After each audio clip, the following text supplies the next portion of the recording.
I'm Corbett Wall with DVAuction, here with your feeder flash for Wednesday, January the 3rd, 2024. Brought to you in part by Livestock Risk Services. That's Dakota Moss there and the agents that work with him. Tell you what, Dakota is working really closely with National Livestock and helping their customers getting protection there, right there at the Exchange Building in Oklahoma City. He knows what to do. Now, there's been some negative things to come out here in the last several months about LRPs. That does not mean they're not a real valuable tool to use when you're trying to limit your risk here. You still need to do it. Yes, there's been a few things that's happened with them that may have caused the feeder board to fall under more pressure than usual, but that's just because a lot of the big dogs have seen that they are the answer and they are a good tool to use, and if you're not using them, you're behind, guys. So for more information about LRPs, get a hold of them at livestoccriskservices.com. I hope everybody had a great New Year, had a great Christmas and holiday season there. I definitely did. Considered myself very spoiled and lucky. I actually skipped 5 feeder flash episodes, which was nice. I got to learn about all the things that I'm missing out on, the day drinking, running around, having a big time, not having to worry about doing this report every day for 5 different sessions through the holidays. But I'm sorry about you guys. You felt like you were out of touch. Tell you what, there just wasn't much going on. I mean, there was days there. In fact, I did a feeder flash where I had 0 feeder quotes to give you guys, and the way that the holidays fell, it was just really quiet. But I'm telling you what, the floodgates have opened here to start this week, with Tuesday being the first day of the week, with New Year's Day on Monday. But my gosh, did we have a lot of business go on Tuesday, and I'm going to tell you guys all about it. Over the holidays, it was not all fun and games. I did go down to South Texas and actually attended the hottest replacement cow sale anywhere in the country, and it happened at Cattleman's Columbus Livestock Auction in Columbus, Texas. They've had us come in, DVAuction, to broadcast their special replacement sales here for the last several years. I'm glad to go down and do it, and I'm the one that generally does it because I'm the closest one to them in Amarillo, Texas, I guess. But I like going down there to those sales, and man, they sort those cows up and those bred heifers and pairs into nice little bunches there. They're honest, people trust them, and they come in there, and I mean, they love the F1 Brayfords down there in South Texas, guys. And they can't be cheaters. They've got to be exact. I mean, they've got to be true F1 Brayfords. I mean, straight up Hereford crossed with the gray humpy Bramer, and you get out get those beautiful tiger stripes there. And they sold those tiger stripe bred heifers for $3,500 to $4,000 per head in South Texas, and had a set of heifer pairs that bring more than that. I've got to tell you the story. It won't take just a second. They sold the heifer pairs early in the sale. They bring $4,000 per pair. Then the guy went to go pay for them, and he thought he was getting a whole ring full of them for $4,000. And I guess that's why you announce it. So it wasn't really funny, but you know, that's something that happens once in a while whenever you're having a sale with people that don't go to sales every day. But anyway, we had to bring them back around and offer them up again, and everybody was down thinking, oh my God, we'll never get that done again.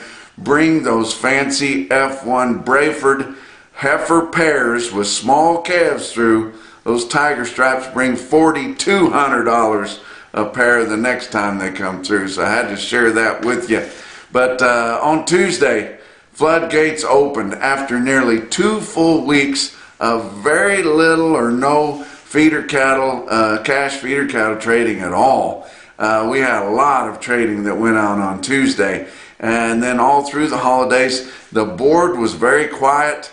Didn't see a whole lot of volatility there, and it was just kind of quiet, slow, lazy trading there. Not on Tuesday. I mean, come out with gangbusters, and your board was up big.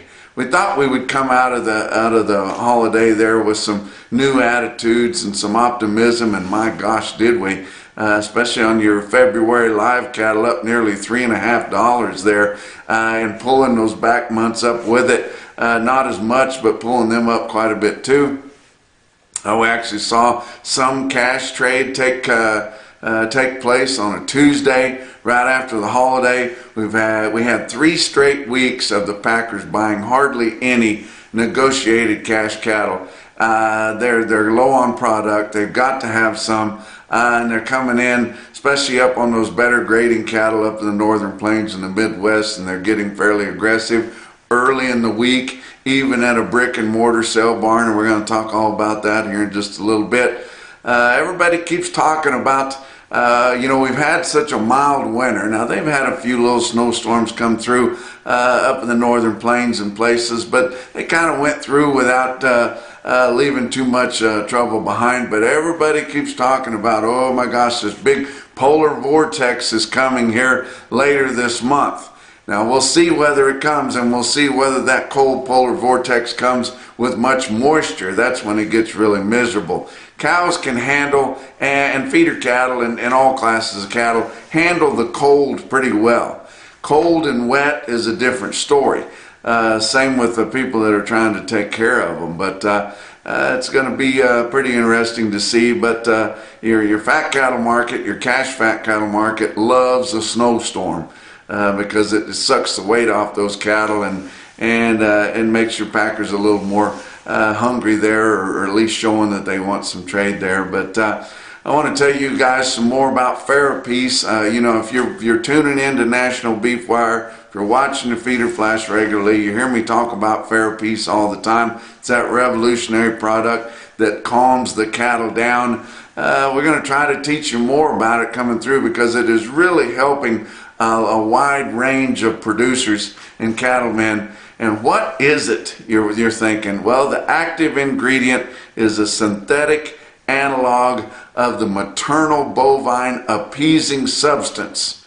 That's a big mouthful there, but call them MBAS, the maternal bovine appeasing substance, and that is naturally occurring substance that is secreted by the skin of the mammary gland of a lactating female, and when it is exposed to the pole and the nose of a bovine, it eliminates stress in those cattle, and that helps in a lot of different things. It doesn't matter whether you're trying to handle the cattle, if you're just wanting the cattle to get weaned, if you're wanting to go back to eating, if you want them to get over some health problems, if you're wanting them to get hydrated so that their drugs will work that you've been given, trying to get them over different things. But for more information on that, go to fairpiece.com. Let's talk about your board. For Tuesday, February live cattle futures up 342 at 171.92.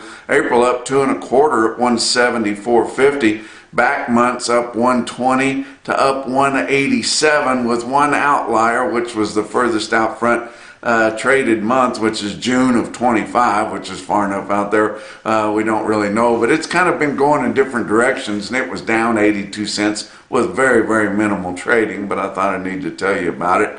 Feeder cattle futures for January up 312 at 225.42. March was up 335 at 226.45, and your back months were all up big on feeder cattle too, up 285 to up 3 1/4. March corn was down 7.5. That had to have helped your feeder futures too, but down 7.5 at 463 3/4 cents a bushel. January beans down 19.5 at 12.74. March Kansas City hard red winter wheat down 13. Grains are all down big, with Kansas City hard red winter wheat closing at 6.29 regular trading there. Talk about your fat cattle trade. We did have confirmed trade on Tuesday in Iowa, 2,200 head. Now, I did hear through the grapevine that these were confinement cattle. And that is it's pretty significant because the lots are kind of a mess up there in parts of Iowa and eastern Nebraska there. And so the mud is starting to be an issue there. If these were confinement cattle, they were likely cleaner. And a lot of times those confinement cattle are higher in quality. But they did mark all that 2,200. It was likely one big deal. But they had steers, heifers, and pens of mixed steers and heifers, and they were all classified in the top quality grade of 80% choice or better there. But those 2,200 head out of Iowa did bring 175, which would be significantly higher there, but it did happen on Tuesday. Nothing out of Nebraska, Kansas, or Texas. Stockman's Livestock Market in Yankton, South Dakota had their fat cattle auction. 1,600 head in overnight, 2,300 head of fats altogether. The conventional cattle, as reported by Gary Marks there, my buddy that goes to the sale there every week, he called those conventional cattle $5.50 to $7 higher than the last fat cattle sale they had at Yankton. They bring from 172.5 to 179. Now the program cattle, $3 to $5 higher on those. The drug-free and non-implanted strings of cattle there, fed cattle at Yankton, they sell from 174 up to 184. Now maybe we can start getting that 1.8 as the front figures there for the direct trade here before too awful long. But prices picked up progressively through the day as the board increased there, and you would figure that. And he said the major packers that were in there buying it looked like they were working with a 278 order, and he would understand that because he's a retired fat cattle buyer. But we appreciate Gary Marks and the information that comes out of Stockman's Livestock in Yankton, South Dakota. How about your box beef cutout values? Down hard, especially on the choice. That choice rib has fallen out of bed here with the exit of all of our holiday demand. But choice cuts down 537 at 284.34. Selects down 147 at 258.86. Your slaughter continues to be hard to compare because of the holidays, but 126,000 through the first part of this week here. Of course, we had the big day off on New Year's Day.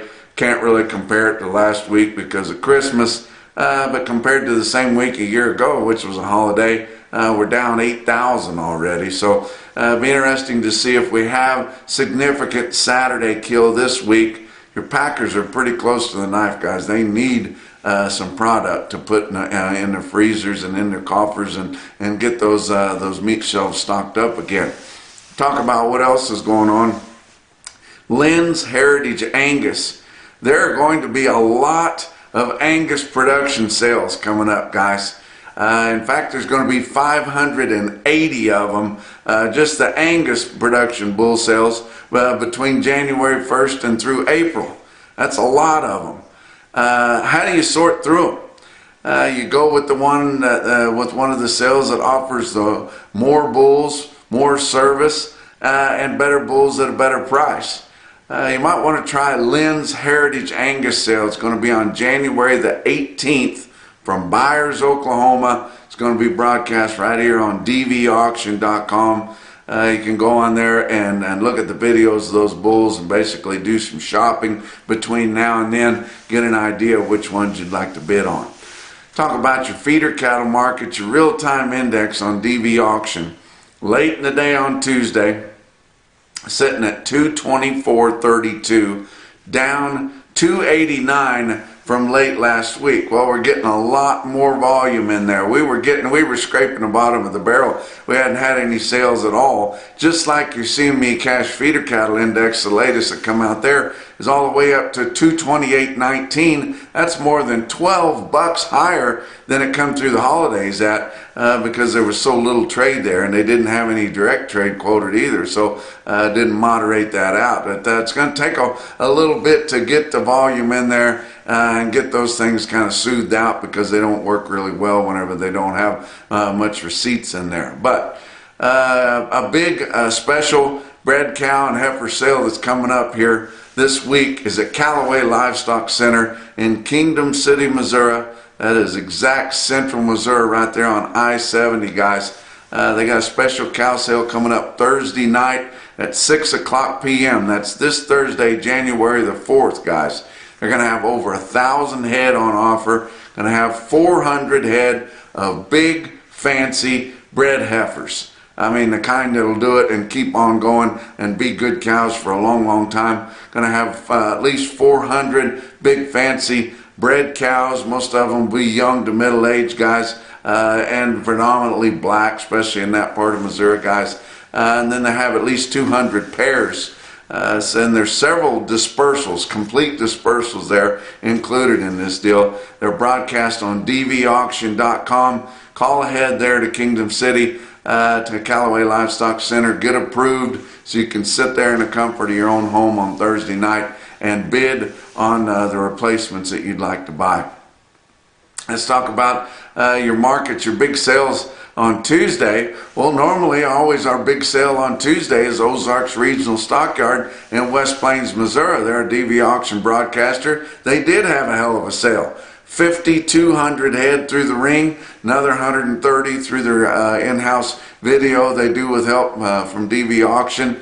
My buddy Dan Hill, that reports the market there, called the trend $10 to $15 higher than the last feeder sale they had there at West Plains. So a really good sale.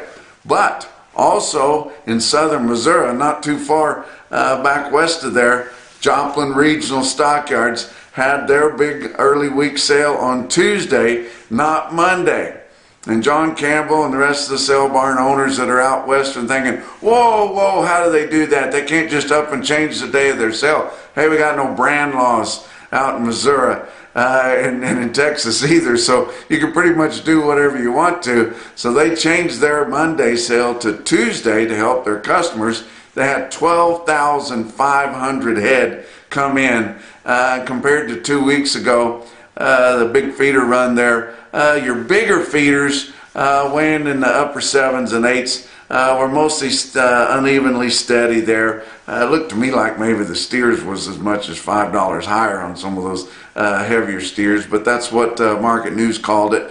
But your lighter weights and some of those feeders too, your steers under 7.5, heifers under 6.5, sold $5 to $13 higher. And I tell you what, on your number one cattle, sorting some of the plainer out of there, tell you what, I'm going to give you your 100-pound weight breaks there. This is the market in the lower Midwest, guys. On the steers, they had 1,300 head of number one 6-weight steers. They averaged 647 with a weighted average price of $242.83. 1,316 head of 7 weights, averaged 749 with a weighted average price of $225.11. Just over 1,200 head of number one 8-weight steers, averaged 843 at $221.64, and 953 head of number one 9-weight steers, averaged 929 at $214.96. Now on the heifers, 834 head of the better quality 5-weight heifer calves, average 553 at $236.68. 976 head of 6-weight number one heifers, average 651 at $221.81, and 642 head of the 7-weight heifers, average 745 with a weighted average price of $207.65. So pretty impressive right there, guys. And they're going to come back. I got a big cow sale, not a special bred cow sale, but have a lot of weigh-up cows and bulls here on Wednesday. And then they're going to have a big value-added special with lots of pre-vacked calves right there, and some of them have some weight to them, be ready to go right to feed. Probably around 7,000 of those altogether. They market a lot of cattle at Joplin Regional Stockyards. They do not fool around, guys. And so get right on to DVAuction. That's the only way you can find or bid on DVAuction through Joplin Regional Stockyards, and we support them and they support us. Now, I went to Beaver County Stockyards on Tuesday.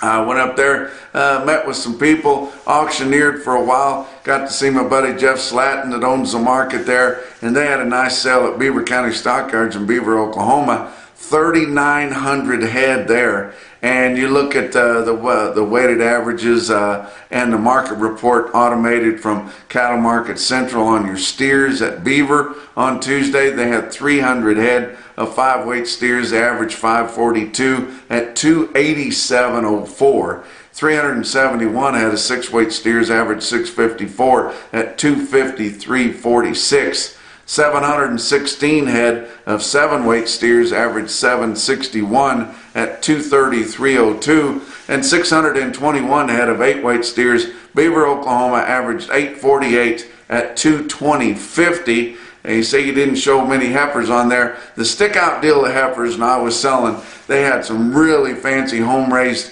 yearling heifers come in there. They were you could still feed them, but they were good enough for replacements. Kind of two-way heifers in there. We had people bidding for both. There was 66 head of them, weighed 790 pounds. Had local producers there from Hooker, Oklahoma, bought those heifers to take home and breed at $212.50.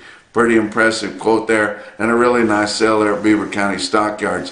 Give you some other individual quotes from all around. How about Cattleman's Livestock in Harrison, Arkansas? They don't sell them all one at a time, guys. Sometimes they sell 130 head of 626-pound steers, and they bring 265 on Tuesday.